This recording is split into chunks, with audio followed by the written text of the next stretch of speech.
নমস্কার, শান্তন টিভির পর্দায় রয়েছে দীপান্বিতা। চোখ রাখবো সংবাদে। সিআইএআর এর জাতীয় গবেষণা কেন্দ্র সিকিম ও রাজ্য উদ্যান পালন দপ্তরের যৌথ উদ্যোগে একদিনের অর্কিড প্রশিক্ষণ শিবির অনুষ্ঠিত হয় বুধবার। এই প্রজ্ঞা ভবনে এই প্রশিক্ষণ শিবির অনুষ্ঠিত হয়। প্রশিক্ষণ শিবিরে অর্কিড লাগানোর বিভিন্ন উপকরণ কৃষকদের মধ্যে বিতরণ করা হয়। প্রশিক্ষণ শিবিরের উদ্বোধন করেন কৃষিমন্ত্রী রতন লাল নাথ। তিনি বক্তব্য রেখে বলেন, আত্মনির্ভর ভারত, স্বয়ংবর ভারত, আত্মনির্ভর ত্রিপুরা, স্বয়ংবর ত্রিপুরা করার জন্য গুরুত্ব দিয়েছে সরকার। এর বাস্তবায়নের জন্য কৃষকদের আয় বৃদ্ধি করা জরুরি। 2018 সালের আগে কৃষকদের আয় ছিল মাসে 6,580 টাকা। বর্তমানে তা বেড়ে দাঁড়িয়েছে 13,590 টাকা। বর্তমান সরকার কৃষকদের আয় কিভাবে বৃদ্ধি করা যায় সেদিকে বিশেষ নজর দিয়ে চলেছে। তিনি আরো বলেন, রোজগারের উদ্দেশ্যে ফুল চাষ করার থেকে নজর দিতে হবে চাষিদের, তাহলে তারা স্বাবলম্বী হতে পারবে। কিন্তু ফুল চাষের জন্য আধুনিক টেকনোলজি ব্যবহার করতে হবে।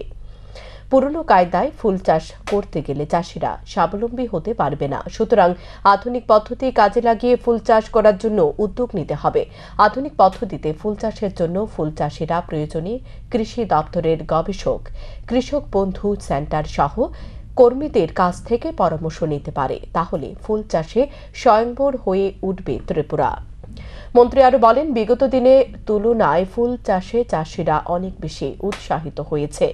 তাদের আরো বেশি উৎসাহিত করে কিভাবে আয় উপার্জন বাড়ানো যায় সেদিকেও গুরুত্ব দিতে হবে সংশ্লিষ্ট দপ্তরকে। আয়োজিত অনুষ্ঠানে এছাড়া উপস্থিত ছিলেন বিধায়ক Jitendra Majumdar, QRT chairman doctor HP. Singh, potato research সেন্টারের প্রাক্তন অধিকর্তা ডক্টর গিরিপাল সিং সহ অন্যান্যরা। সরকারের মূল লক্ষ্য হল আমাদের মেইন টার্গেট ঘরে ঘরে রোজগার, কৃষকদের আয় বাড়ানো, আত্মনির্ভর ত্রিপুরা, যেটা স্বামী বিবেকানন্দ বলছে যে পৃথিবীর সকল সম্পদ যদি আপনি একটা জায়গায় জড়ো করেন তারও পর্যাপ্ত হবে না যদি মানুষকে সম্পদ না করা যায়। স্বামী বিবেকানন্দ তো আত্মনির্ভর ত্রিপুরা, আত্মনির্ভর ভারত, স্বয়ংবর ভারত, স্বয়ংবর ত্রিপুরা। এবং আপনারা জানেন আমাদের কৃষকদের আয়, আমরা ক্ষমতা আসার আগে 2018 আগে কৃষকদের আয় ছিল মাসে 6,580 টাকা। 23-24 কৃষকদের আয় বেড়ে দাঁড়ালো 13,590 টাকা। এবং আপনারা জানেন পার ক্যাপিটা, যেটা আমাদের একটু আগে আমাদের ফরমার ডক্টর এইচ.পি. সিং যেটা বললেন যে মাথা পিছু বাৎসরিক আয় ছিল ত্রিপুরা আমাদের সরকার আসার আগে 1,444 টাকা বছরে, 1,444 টাকা বছরে। এখন কত দাঁড়িয়েছে বছরে? পার হেড, এটাকে পার ক্যাপিটা বলে, 1,59,419 টাকা। অর্থাৎ মানুষের আয় ক্রমশ বাড়ছে। গত সোমবার ঢাকার হযরত শাহজালাল আন্তর্জাতিক বিমানবন্দর থেকে বাংলাদেশের সংখ্যালঘু পুরোধা চিন্ময় কৃষ্ণ দাস ব্রহ্মচারী ওরফে কৃষ্ণপ্রভু দাসকে বাংলাদেশের পুলিশ দ্বারা গ্রেপ্তারের সকলে বিস্মিত, স্তম্ভিত। বাংলাদেশ ইস্কনের সঙ্গে যুক্ত চিন্ময় কৃষ্ণ দাস ব্রহ্মচারীর বিরুদ্ধে কোনো মামলা বা কোনো অভিযোগ ছিল না, অথচ তাঁকে গ্রেপ্তার করা হয়েছে বলে অভিযোগ। ধারণা করা হচ্ছে, যেহেতু চিন্ময় কৃষ্ণ দাস ব্রহ্মচারী বাংলাদেশে সম্প্রতি সংখ্যালঘু নাগরিকদের নিরাপত্তা ও অধিকার আদায়ের জন্য আন্দোলনের নেতৃত্ব দিয়েছিলেন, তাই বাংলাদেশ সরকার তাঁকে আটক করেছে। এমনটাই ধারণা করে বাংলাদেশের ইউনুসের নেতৃত্বে নেতৃত্বাধীন সরকারের বিরুদ্ধে প্রতিবাদে জেগে উঠল ত্রিপুরার হিন্দু সনাতন ধর্মের মানুষ। বুধবার সনাতনী হিন্দু সেনার পক্ষ থেকে রাজধানীর সার্কিট হাউস থেকে এক বিক্ষোভ মিছিল সংগঠিত করা হয়। মিছিলটি বিভিন্ন পথ পরিক্রমা করে বাংলাদেশ সহকারী হাই কমিশনারের অফিসের সামনে গিয়ে তীব্র প্রতিবাদ জানায়। বিক্ষোভকারী জানায়, বাংলাদেশ সরকারকে ধিক্কার জানানো হচ্ছে, কারণ সে দেশে সংখ্যালঘুদের উপর অত্যাচার কোনোভাবে বন্ধ করার উদ্যোগ গ্রহণ করছে না সরকার, বরং সনাতনী ধর্মের নেতা চিন্ময় কৃষ্ণ দাসকে গ্রেপ্তার করেছে বাংলাদেশের পুলিশ। বাংলাদেশের সরকারের এই ধরনের ভূমিকা কোনোভাবেই গ্রহণযোগ্য নয়। অবিলম্বে চিন্ময় কৃষ্ণ দাসকে যদি মুক্তি দেওয়া না হয় এবং সংখ্যালঘুদের উপর নির্যাতন বন্ধ না করা হয়, তাহলে সারা বিশ্বে সনাতনী ধর্মের মানুষ একজোট হয়ে বিক্ষোভে সামিল হতে বাধ্য হবে বলে জানান। বাংলাদেশে যে পরিস্থিতি, এটার জন্য দায়ী বাংলাদেশের বর্তমান সরকার।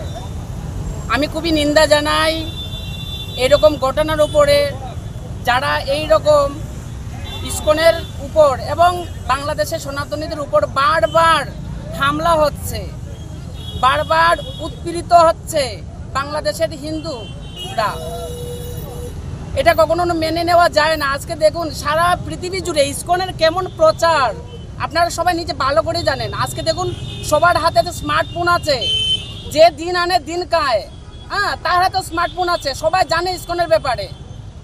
বাংলাদেশে আপনার কিছুদিন আগে বন্যা হলো এবং বন্যায় আপনার প্রত্যেকে, কোনো ভেদাভেদ নেই, প্রত্যেকেই খাবার বিলিয়ে দিচ্ছে ইসকন। আর আজকে ইসকনের উপরে কত বড় জ্বর উঠছে, তো কখনো মেনে নেওয়া যাবে না, মেনে নেব না। আমরা সারা পৃথিবী জুড়ে আমরা সনাতনীরা একত্রিত হব এবং আমরা সবাই মিলে তার প্রতিবাদ করব। সরকার থেকে এখন পর্যন্ত কোনো স্পষ্টীকরণ সামনে উঠে না আসলেও রাস্তায় নেমেছে সরকার শরিক তীব্রামথার শাখা সংগঠন। দাবি করছে, ত্রিপুরায় পুরাতন রাজভবন তথা পুষ্পবন্ত প্রাসাদ সরকার তাজ হোটেলের হাতে তুলে দেওয়ার পরিকল্পনা নিয়েছে। গত দুদিন ধরে সরকার শরিক মথার ছাত্র ও যুব সংগঠন রাস্তায় নেমে লাগাতার বিক্ষোভ এবং বিরোধিতা করছে বলে রাজ্যের ঐতিহ্য এভাবে নষ্ট হতে দেওয়া হবে না। এটি রাজ্যের ইতিহাস। সরকার যাতে অবিলম্বে এই সিদ্ধান্ত প্রত্যাহার করে, তার জন্য বুধবার পশ্চিম ত্রিপুরা জেলা শাসকের কাছে ডেপুটেশন প্রদান করা হয়। দাবি জানানো হচ্ছে, কোনোভাবে সরকার যাতে এই সিদ্ধান্তে অগ্রসর না হয়, কারণ 1917 সালে মহারাজা বীরেন্দ্র কিশোর মাণিক্য দেববর্মন এই প্রাসাদের নির্মাণ করেছিলেন। তার জন্য আমলের এটি মাণিক্য রাজাদের অতিথিশালা হিসেবে ব্যবহার করা হতো। 1949 সালে ত্রিপুরা ভারতীয় ইউনিয়নের সাথে যুক্ত হয়ে 4.31 এখন এই প্রাসাদ প্রদান কমিশনের বাংলোতে এবং 2018 সাল পর্যন্ত রাজভবনে রূপান্তরিত হয়। 2018 সালে রাজভবনটি একটি নতুন ভবনে স্থানান্তরিত হয়। তারপর বর্তমান সরকার এটি গ্রন্থাগার হিসেবে গড়ে তোলার সিদ্ধান্ত নেয়, কিন্তু এখন এই সিদ্ধান্ত থেকে সরে এসেছে, যাতে করে রাজ্যের আর্থিক বিকাশ হয়, এমনটাই সূত্রের খবর। তারপরে রাস্তায় নেমে সরকার শরিকের শাখা সংগঠন তীব্র প্রতিবাদ করে এবং সরকার সিদ্ধান্ত অবিলম্বে প্রত্যাহার করার জন্য দাবি করে আসছে, না হলে আগামী দিনে বৃহত্তর আন্দোলনে নামবে বলে হুঁশিয়ারি দেন। All know that yesterday, by some from the news which came from the social media itself, that Pushpavanta Palace is going to demolish, and the government of Tripura has trying to give to Taj Group of Industries for Taj Hotel. See, for this reason we oppose. We, on behalf of YTF, we oppose such act which is being taken by the government of Tripura. We don't oppose Taj to be created in some places. We have many lands in Tripura, like we have created Hotel Polo Towers, we have many lands. Why does the government of Tripura give a land to create a hotel, 5-star hotel? It's good for us actually. But instead of that, why do you want to demolish the historical place Pushpavanta Palace, which was built by Maharaja Birendra Kishore Manikko in the year 1917? So this is the reason, this is the main reason we today on behalf of YTF going to submit a memorandum to DM West. So all these kind of act not should be repeated again and again. গত 25 November Udaipur নিজ বাড়ি গোকুলপুর থেকে উদয়পুর শহরের দিকে আসার সময় অবসরপ্রাপ্ত রাষ্ট্রপতি পুরস্কারপ্রাপ্ত পুলিশ কর্মী শিমল কান্তি সাহাকে TR031899 নম্বরের একটি বালু বোঝাই গাড়ি উদয়পুর ছনবনে তাঁকে ধাক্কা দেয়। সঙ্গে সঙ্গে নিয়ে যাওয়া হয় গোমতী জেলা হাসপাতালে। সেখানে কর্তব্যরত চিকিৎসক তাঁকে মৃত বলে ঘোষণা করে। পুলিশ খবর পেয়ে সঙ্গে সঙ্গে ঘটনাস্থলে গিয়ে বালু বোঝাই গাড়িটি নিয়ে আসে রাধা কিশোরপুর থানায়। গাড়ি চালক পালিয়ে যায় ঘটনাস্থল থেকে। পুলিশ মামলা হাতে নিয়ে তদন্ত শুরু করেছে। মামলার নম্বর 121/2024 ভারতীয় ন্যায় সংহিতা BNS 2023 281/105 মোটর আইনে 184 ও 187 নম্বর ধারায় মামলা হয়। পুলিশ তদন্ত শুরু করে বুধবার রাধা কিশোরপুর থানা পুলিশ গাড়ি চালক সায়েব আলী মিয়াকে গ্রেপ্তার করে নিয়ে আসে থানায়। তাকে আদালতে প্রেরণ করা হবে বলে জানা পুলিশ। গাড়ি অ্যাক্সিডেন্ট ওটা কি মারা গেছে? ওটা বাড়ি কোন গাড়ির নাম্বার কত? TR03 কি গাড়ি ছিল এটা? মালিক আপনি মালিক? আপনার চালক? মালিকের কি নাম? গত পরশুদিন অর্থাৎ 25 তারিখ বেলা 11:15 নাগাদ ছনবন একটা দুর্ঘটনা ঘটে। তাতে একটি ট্রাক গাড়ি টেন্টার ট্রাক একজন লোককে ধাক্কা দেয়। ওনার নাম শিমল কান্তি সাহা। উনি হসপিটালে মারা যায়। এর পরিপ্রেক্ষিতে আমরা একটা কেস নিই এবং আজকে গাড়ির যে ড্রাইভার সৈয়দ আলী শেখ তাদের আমরা গ্রেপ্তার করি এবং আজকে আমরা এখন কোর্টে প্রেরণ করি। অগ্নিদগ্ধ হয়ে গুরুতর আহত এক বৃদ্ধ। আহত বৃদ্ধের নাম শঙ্কর দত্ত, বয়স আনুমানিক 70 বছর। ঘটনার বিবরণে জানা যায়, বুধবার সকালে চরিলাম মধ্যপাড়া এলাকার মানুষ আচমকা দেখতে পায় শঙ্কর দত্তের শরীরে আগুন লেগেছে। এলাকাবাসীর সাথে সাথে খবর দেয় দমকল কর্মীদের। দমকল কর্মীরা ঘটনাস্থলে ছুটে গিয়ে আহত শঙ্কর দত্তকে নিয়ে আসে বিশালগড় মহকুমা হাসপাতালে। আগুনে ক্ষতবিক্ষত হয়ে গেছে তার পিঠ। দমকল কর্মীরা জানায়, ধারণা করা হচ্ছে শঙ্কর দত্ত বাড়িতে একা থাকতেন। রান্না করার সময় তার শরীরে আগুন লেগেছিল। এই ঘটনায় ব্যাপক চাঞ্চল্য ছড়িয়েছে এলাকায়। মধ্যপাড়া থেকে একটা আগুন লাগছে একটা খবর আসলো। তো খবরে দেখলাম একটা বয়স্ক লোক শঙ্কর দত্ত নিজেই একা বাইক থাকে চললাম মধ্যপাড়া অনেক ভিতরে ফিটের মধ্যে আগুন লেগে আছে। তো খবর পেয়ে আমরা সঙ্গে সঙ্গে গিয়ে রেস্কিউ করে বিশালগড় গভর্নমেন্ট হসপিটালে পৌঁছে দিচ্ছি। কিভাবে লাগছে? তাই মনে রান্না করতে হয়েছে নাকি জানি না, এখন তো কইতে পারতেছে না সঠিক অবস্থা কিরকম আছে। মোটামুটি ডাক্তারবাবুরা বাকিটা বলতে পারবে। আগরতলা পৌর নিগমের 12 নং ওয়ার্ডের পশ্চিম ভুবন বনে এক উপস্বাস্থ্য কেন্দ্রের ভূমি পূজা অনুষ্ঠিত হয়। উপস্থিত ছিলেন আগরতলা পৌর নিগমের মেয়র দীপক মজুমদার, পৌর নিগমের কমিশনার শৈলেশ কুমার যাদব, 12 নং ওয়ার্ডের কর্পোরেটর শান্তনা সাহা সহ অন্যান্যরা। ভূমি পূজার পর আগরতলা পৌর নিগমের মেয়র দীপক মজুমদার সংবাদ মাধ্যমের মুখোমুখি হয়ে বলেন, আগরতলা শহরকে নতুন করে সাজিয়ে তোলার চেষ্টা চলছে। এর মধ্যে অন্যতম হল ওয়ার্ড ভিত্তিক স্বাস্থ্য পরিষেবা পৌঁছে দেওয়ার লক্ষ্য নেওয়া হয়েছে। কারণ বর্তমান সরকার সবচেয়ে বেশি গুরুত্ব দিয়ে চলেছে স্বাস্থ্য পরিষেবায়। 2018 সালে সরকার প্রতিষ্ঠিত হওয়ার পর সবার আগে স্বাস্থ্য পরিষেবায় গুরুত্ব দিয়েছে, যার ফলে পরিবর্তনে এসেছে স্বাস্থ্য ব্যবস্থার। এখন কিডনি প্রতিস্থাপন থেকে শুরু করে বহু জটিল অস্ত্রোপচার জেবি হাসপাতালে করা সম্ভব হচ্ছে। সরকারের সাথে কাঁধে কাঁধ মিলিয়ে এগিয়ে চলেছে আগরতলা পুর নিগম। বিশেষ করে আগরতলা শহরকে নিকাশি ব্যবস্থা, আলোর ব্যবস্থা এবং শহরকে পরিষ্কার পরিচ্ছন্ন রাখার জন্য আধুনিক ব্যবস্থা প্রয়োগ করা হচ্ছে। সার্বিকভাবে দেখতে গেলে শহরবাসীর চাহিদা অনুযায়ী কাজ করে চলেছে নিগম। আজকে যে উপস্বাস্থ্য কেন্দ্রটি ভূমি পূজার অনুষ্ঠিত হয়েছে তা গড়ে উঠতে সময় লাগবে 6 মাস। এর জন্য ব্যয় হবে 38 লক্ষ টাকা। প্রয়োজনে রাজ্য সরকার থেকে সহযোগিতা করা হবে বলে ইঙ্গিত দিয়েছেন মেয়র।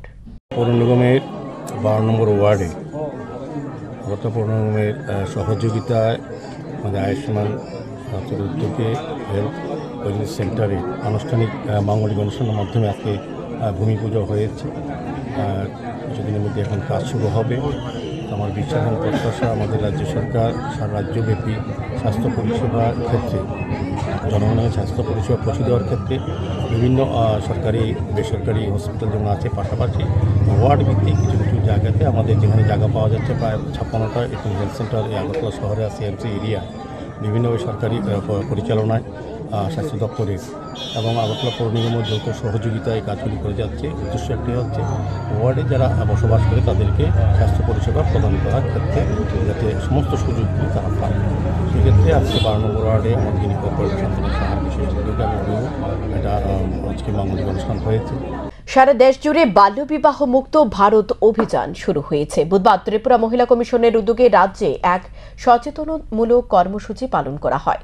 এদিন রাজ্য মহিলা কমিশনের কার্যালয়ে আয়োজিত অনুষ্ঠানে বিভিন্ন স্বেচ্ছাসেবী সংস্থা এবং মহিলা কমিশনের সাথে জড়িত বাল্যবিবাহ মুক্ত ভারত গড়ার শপথ বাক্য পাঠ করেন।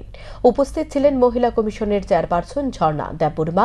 তিনি বলেন, বাল্যবিবাহ এই সমাজ ব্যবস্থায় একটি বড় অভিশাপ। এর জন্য বহু মেয়ের জীবন ধ্বংস হয়ে যাচ্ছে। তাই বাল্যবিবাহ বন্ধ করার ক্ষেত্রে সমাজের সকলের এগিয়ে আসা প্রয়োজন। আজকে এই কর্মসূচির মধ্য দিয়ে বাল্যবিবাহের সম্পর্কে সকলকে সচেতন করার উদ্যোগ নেওয়া হয়েছে বলে জানান মহিলা কমিশনের চেয়ারপারসন। গতকালই আমাদের কাছে একটা মেসেজ আসে যে আজকের এই দিনটি সেই 27 নভেম্বর 2024 এই দিনটিকে বিশেষ করে একটা খুব গুরুত্বপূর্ণ দিন হিসেবে লঞ্চ হতে চলছে যে বাল বিবাহ মুক্ত ভারত যে ক্যাম্পেইনিং।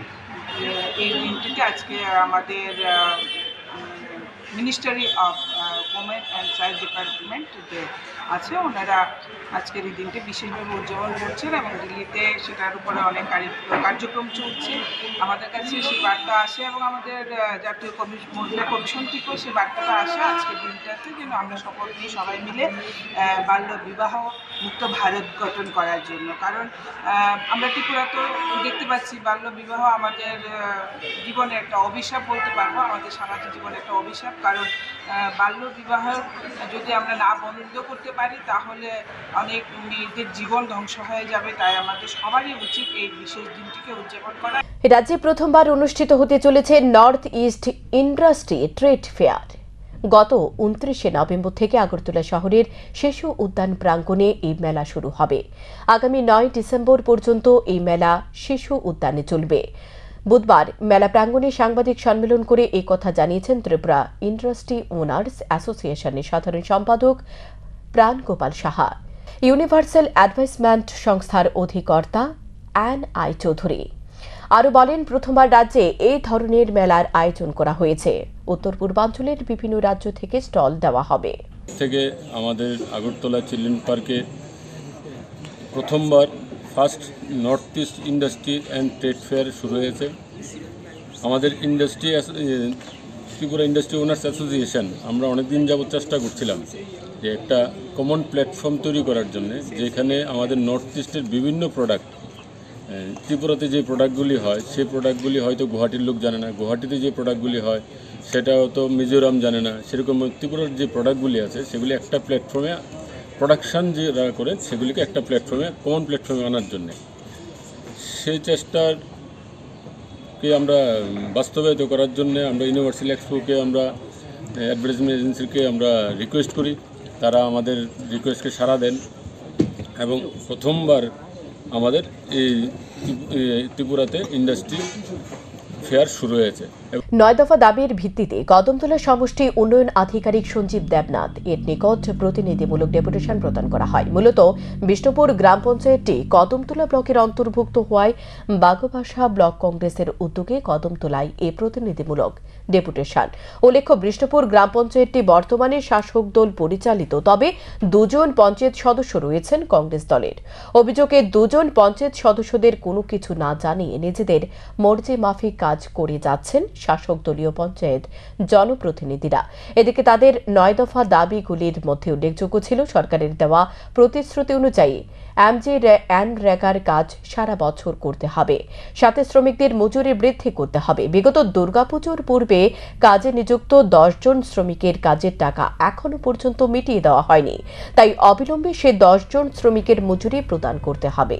পঞ্চায়েত নির্বাচনে এই গাঁও পঞ্চায়েতের জনগণ 2 নম্বর ওয়ার্ড থেকে আমাদের 2 জন প্রার্থীকে জয়যুক্ত করেছে।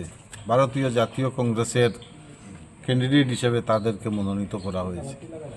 কিন্তু বর্তমানে পঞ্চায়েত গঠন হওয়ার পরে এই ওয়ার্ডের যে সমস্ত কাজ পঞ্চায়েতের মাধ্যমে হয়, যেটা পঞ্চায়েত সদস্যরা এখানে দায়িত্ব নিয়ে করার কথা, এই পঞ্চায়েত সদস্যদেরকে সেই দায়িত্ব অর্পণ করা হচ্ছে না। আমরা দাবি জানিয়েছি, যেহেতু এই পঞ্চায়েতের নির্বাচিত প্রতিনিধি আমাদের দুইজন, একজন অপর্ণা মালাকার আর একজন সাইনা বেগম, তাদের মাধ্যমে যাতে ওই ওয়ার্ডের কাজ করানো হয়। এবং একটা জিনিস হচ্ছে এমজিএন রেগা সরকারের একটা প্রতিশ্রুতি ছিল যে বিজেপি সরকার হলে এমজিএন রেগার শ্রমিকের মজুরি বৃদ্ধি করা হবে, 340 টাকা করা হবে, 400 টাকা করা হবে, কিন্তু আজ পর্যন্ত এই মজুরি বৃদ্ধি করা হলো না। এখনকার মতো সংবাদ এ পর্যন্তই। চোখ রাখুন স্যান্দন টিভির পর্দায়। নমস্কার।